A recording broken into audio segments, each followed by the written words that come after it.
دوستو السلام علیکم۔ ناول افسون نگر قسط نمبر 7 کہہ کے بلند ہوتے جا رہے تھے اور سب ہی ایک دوسرے سے مذاق کر رہے تھے۔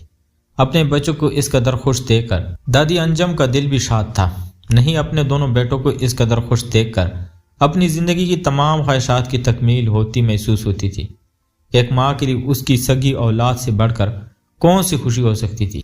وہ اس وقت اپنے پوتے فراز کے بارے میں ہنسی مذاق کے چلنے والے دور سے لطف اندوز ہو رہی تھی۔ سردیوں کی شامیں خاندان والوں کو مل بیٹھنے کے ایسے مواقع فراہم کرتی ہی رہتی ہے۔ اس تیزی کی دور میں روایات سے جڑے خاندان بھی شہروں میں بسنے کے بعد یہ سب بھولتے جا رہے تھے۔ دیہات میں رہنے والے بیٹے قادر کو اماں نے بلوا لیا تھا کہ وہ انہیں چند روز کے لیے گاؤں لے جائیں۔ ویسے تو وہ یہاں خوش تھی، مگر نہ جانے کیوں چند روز سے اپنے مرحوم شوہر کو وہ رات خواب میں دیکھنے لگی تھی۔ ان کی قبر پہ جانے اور دعا کر کے انہیں سکون پہنچے گا، ایسا انہیں محسوس ہوتا تھا، یا شاید وہ اپنی زندگی کے بیتے ان تمام برسوں کی یادیں سمیٹنے کے لیے گاؤں جانا چاہتی تھی۔ فراز میں آنے والے بدلاؤ کا گھر والے اگر قبول نہ کر پاتے تو انہوں نے اسے روکا بھی نہیں تھا۔ موبائل کمپیوٹر کی کل دنیا سے نکل کر وہ اگر دین کی جانب بڑھ رہا تھا تو اسے روکنے کی ضرورت نہ تھی، لیکن اس کے ساتھ مذاق کرنا تو جیسے معاشرے کے ہر فرد کا فریضہ تھا۔ ایسے ہی بیٹے بیٹے آج گھر میں وہ سب لوگوں کے مذاق کا نشانہ بن گیا تھا۔ وہ تحمل سے یہ سب سن رہا تھا، اسے ان باتوں پہ خود بھی ہنسی آ رہی تھی۔ کوئی اسے مولوی صاحب کہتا تو کوئی اس کی بے ترتیب داڑھی کو کچھ کہتا۔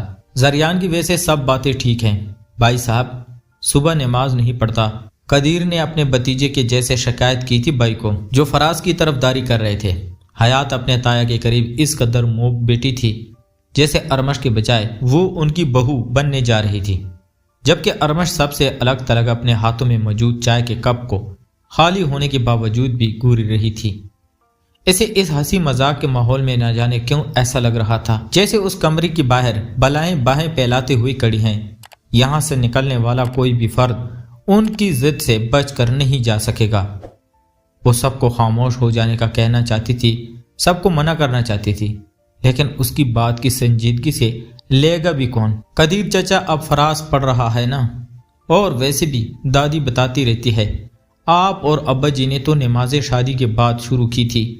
زریان خشک میوجات کو چباتے ہوئے مسکرا کر بولا۔ زریان کے جواب پہ دادی انجم اور فرحت چچی کی ہنسی نکل گئی تو قدیر چاچا بھی کسیانی ہنسی ہنسنے لگے تھے۔ پتر جی آپ کی شادی میں بھی کچھ زیادہ وقت نہیں ہے، پھر سر پہ ٹوپی اور منہ مسجد کی طرف ہوگا۔ اب کے بار تایا جی نے زریان کو جواب دیا تو وہ غیر ارادی طور پر ارمش کو دیکھنے لگا۔ تایا جی میری آپی ایسی جلاد تو نہیں ہے؟ حیات نے تایا جی کی طرف دیکھا۔ ارمش اپنے لیے حیات کی منہ سے تعریف سن کر خوش ہوئی تھی۔ حیات بیٹے بہن کی تعریف کرتے ہوئے آپ بھول رہی جلاد ماں کو بنا رہی ہو بیٹا جی۔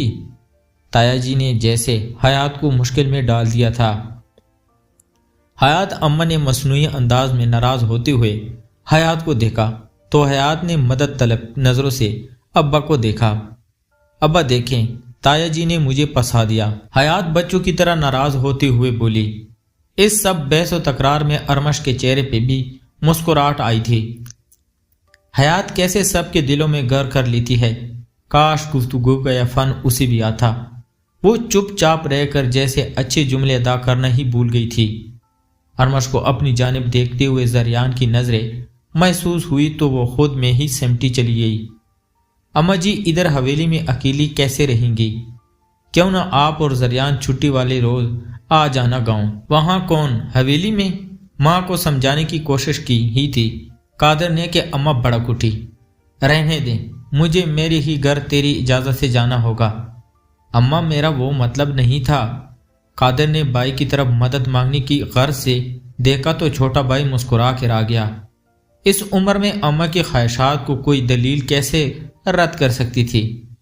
تایا جی میں چلوں گی دادی کے ساتھ، حیات اچانک سے بولی۔ وہ جو دیہات کا ذکر سن کر نفرت سے منہ موڑ لیتی تھی وہ گاؤں جائے گی۔ حیات کی بات پہ خود دادی تو کیا، کمرے میں سب نے حیرت کے مارے حیات کی طرف دیکھا تھا۔ وہاں کیبل نہیں ہوگی ڈرامے دیکھنے کے لیے؟ فراز نے لقمہ دیا۔ فراز کی بات پہ دبی دبی ہنسی گونجی کمرے میں۔